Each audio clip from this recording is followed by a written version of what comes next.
సంతానలేమి సమస్యకు చక్కటి పరిష్కారం చూపిస్తున్న Riya fertility test tube baby centre CN hospital Kurnool.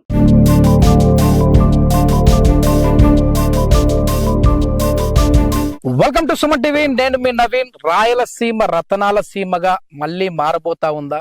కరువు ప్రాంతాలన్నీ కూడా మళ్ళీ ఇప్పుడు బంగారుమయం అవ్వబోతా ఉన్నాయా అంటే నిజమనే చెప్పాలి. ఎందుకంటే ఇప్పుడు నేను కర్నూలు జిల్లాలోని తుగ్గలి మండలానికి సంబంధించిన జొన్నగిరి ప్రాంతంలో అయితే ఉన్నాను. ఇక్కడ వచ్చేసేసి జొన్నగిరి మైనింగ్స్ అయితే ఇక్కడ పనులు జరుగుతూ ఉన్నాయి. ఇక్కడ మనం చూడొచ్చు, మన సెషన్లు కూడా కనపడతా ఉన్నాయి. సో దాదాపుగా 10 సంవత్సరాల నుంచి ఇక్కడ బంగారు ఉత్పత్తి జరుగుతూ ఉంది. సో ఇక్కడ బంగారుని అయితే కనిపెట్టారు. ఇక్కడ ఇంకొక 2-3 నెలల్లో పూర్తి స్థాయిలో కూడా పనులు జరిగే విధంగా ఉన్నాయని చెప్పి తెలుస్తా ఉంది. అసలు ఈ ప్రాంతంలో ఎప్పుడు ఈ బంగారు నిక్షేపాలు ఉన్నాయని కనుగొన్నారు, అదేవిధంగా ఈ ప్రాంతానికి సంబంధించి ఎన్ని ఎకరాలలో ఈ పనులు జరుగుతూ ఉన్నాయనేది అయితే మన రాయలసీమ ప్రాంతానికి సంబంధించిన కర్నూలు జిల్లాకి సంబంధించి ఇన్ఛార్జ్ కిరణ్ గారు ఉన్నారు. ఆయన అడిగి తెలుసుకుందాం. కిరణ్ నమస్తే. నమస్తే.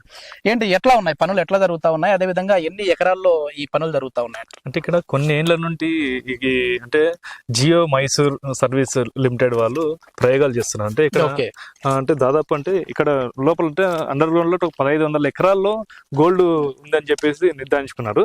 దీనిలో భాగంగా కొన్నేళ్ల నుండి ఆ తవ్వకాల్లో ఏదైతే స్టోన్ ఉంటుందో ఆ స్టోన్ ని తీసి ఆ స్టోన్ లో ఉన్న ముడి సరుకు దాన్ని ఫిల్టర్ చేసేందుకు చాలా ఎక్స్పోర్ట్మెంట్ అదే ఇతర దేశాలకి పంపడము, దాన్ని ఎట్లా కనుక్కోవాలి, ఎంత మోతాదు వస్తుంది అని చెప్పేసి ప్రయోగాలు చేశారు. ఈ గోల్డ్ మైనింగ్ అనేది చాలా వరకు ఇతర రాష్ట్రాలు మనం చూస్తా ఉన్నాము. అంటే ఈ కేజీఎఫ్ సినిమా వచ్చిన తర్వాత ఇంకా అందరికి ఇంట్రెస్ట్ కనపడతా ఉంది.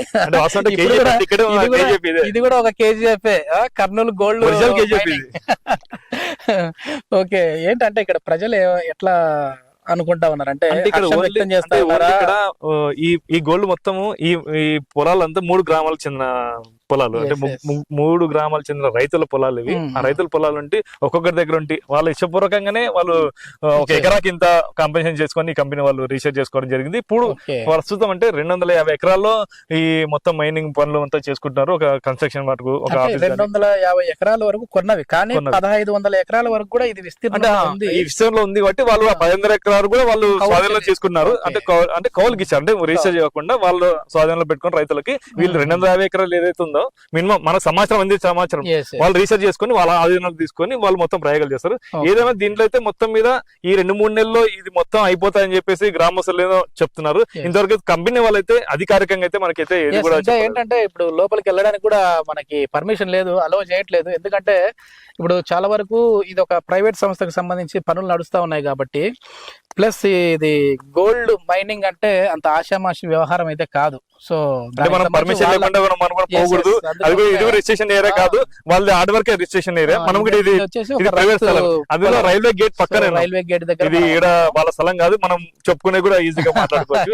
వాళ్ళకు కూడా ఇబ్బంది లేదు, ఎవరికి ఇబ్బంది లేకుండా మనం ఇబ్బందికరం లేకుండా. దానికి అసలు ఎట్లా ఉంటది అంటే ఈ గన్నులు, ఈ బంగారు గన్నులు అనేది సినిమాలు చూపించినట్లుగా ఇట్లా మొత్తం అంతా ఒక పొరలుగా, అంటే అది రౌండ్ మైనింగ్ కాదు ఇది. అంటే భూమిలో ఒక చిన్న రాడుతో లోపలికి క్రాస్ గా 200 అంటే రాడు పోతారు. దాంట్లో కొన్ని ఎకరాల్లో రాడు దింపుతారు. అంతే రౌండ్ షేప్ లో రాయి వస్తుంది. ఆ రౌండ్ షేప్ లో రాయి వస్తుంది. రాయి కట్ అవుతుంది. ఆ కట్ ఆ రాళ్ళంతా ఒక చోట తీసుకుపోతారు. దాంట్లో దాదాపుగా ఇది 1 టన్ను అనేది మనం ఆ ముడి సరుకు బయటకు తీసామంటే 1.6 గ్రామ్స్ మాత్రమే గోల్డ్ బయటకు వస్తుంది శుద్ధి చేసిన తర్వాత. సో ఇది సంవత్సరంలో 750 కేజీల బంగారాన్ని ఉత్పత్తి చేస్తుందని చెప్పి అంచనా అయితే ఉంది. సో చూద్దాం రాబోయే రోజుల్లో ఏ విధంగా ఉంటుంది. అదే విధంగా ఇక్కడ ప్రజలతో మనం మాట్లాడాము. వాళ్ళు ఏం చెప్తా ఉన్నారంటే, కిరణ్, చాలా వరకు మాకు ఇంటికి ఒక ఉద్యోగం ఇస్తామని చెప్పేసి అన్నారు, ఆ ఉద్యోగం ఇవ్వలేదు. అంటే వాళ్ళు అంటే మీరు కరెక్ట్ ఉద్యోగం ఇవ్వలేదంటే వీళ్ళ ప్రకారం ఏం చెప్పారంటే, మా కంపెనీ రెడీ అయినాక ప్రతి గ్రామంలో ఎవరికైతే తీసుకున్న ఇంటికి పొలం ఎవరు తీసుకున్నారో వాళ్ళకి ఉద్యోగం ఇస్తామని చెప్పారు. వాళ్ళు చెప్పారు మేము ఇంకా ఉత్పత్తి స్టార్ట్ చేయలేదు. ఉత్పత్తి స్టార్ట్ అయినాక ఎవరైనా కానీ ఎంప్లాయ్మెంట్ అవసరం పడుతుంది. ఆ ఎంప్లాయ్మెంట్ ఈ 3 గ్రామాల ప్రజలకు ఇస్తామని చెప్పేసి ఇంత తెలియదు అదే కట్టుబడి ఉన్నారని మనం అనుకుంటున్నాము. అంటే ఉత్పత్తి ప్రారంభం కాలేదు, అంటే ఫుల్ ఫ్లెడ్జ్ గా కాలేదు. వేరే రాష్ట్రానికి సంబంధించిన వర్కర్లు వచ్చి ఇక్కడ పనులు చేస్తా ఉన్నారు. అంటే దీనికంటూ స్కిల్డ్ లేబర్స్ కావాలి కాబట్టి మొదటిగా స్కిల్ ఉన్న వాళ్ళని అయితే మేము తీసుకున్నాము. గతంలో రాజస్థాన్ లో పనిచేసిన వాళ్ళు కావచ్చు, కర్ణాటకలో పనిచేసిన వాళ్ళు కావచ్చు, వాళ్ళైతే వచ్చి పనిచేస్తా ఉన్నారు. సో అదే విధంగా ఇదే నిజమైతే ఇంకా ఎన్ని సంవత్సరాలు పట్టొచ్చు దీని పని పూర్తి అయిపోయి మనం బంగారాన్ని అట్లా చూడడానికి? అంటే దాదాపు వాస్తవం అంటే పని పూర్తయినట్టు కనిపిస్తుంది. Okay. 60% అయితే పనులు పూర్తి అయిపోయినాయి. ఓన్లీ 40% అంటే మేజర్ అయితే కాదు, మైనర్ పనులు అయితే ఉన్నాయని చెప్తున్నారు. అంటే అండర్ గ్రౌండ్ కాకుండా పైన మైనర్ ఓన్లీ 40% ఉంది. అది కూడా దాదాపు ఈ సంవత్సరం లేకపోతే వచ్చే సంవత్సరంలో అయిపోతుందని చెప్పి సమాచారం. ఇప్పుడు తులం బంగారం ధర వచ్చేసేసి దాదాపుగా 70 నుంచి 72 వేల మధ్యలో నడుస్తా ఉంది. అదే ఇట్లాంటి బంగారు ఉత్పత్తి చేసే గనులు మన ప్రాంతంలోనే ఉంటే తులం వచ్చేసేసి 30,000కు మళ్ళీ వచ్చే విధంగా ఉంటుంది. 30,000 తులం వస్తుంది. ప్లస్ ఇదే మీరు అన్నట్టు ఏడాదికి 750 కిలోల బంగారం అయితే ఏడాదికి 1,000 కోట్లలో ఆదాయం తెచ్చిపెట్టే 1,400 కోట్ల ఆదాయం అయితే ఉంటది. మళ్ళీ దీని నుంచి ప్రభుత్వానికి బాగానే ఉంటది. అదే విధంగా మనం లాస్ట్ టైం ఒక వీడియో చేసాం కిరణ్, ఏంటంటే చమురు నిక్షేపాలు కూడా ఇక్కడే, అది కూడా కర్నూలు జిల్లాకు సంబంధించే.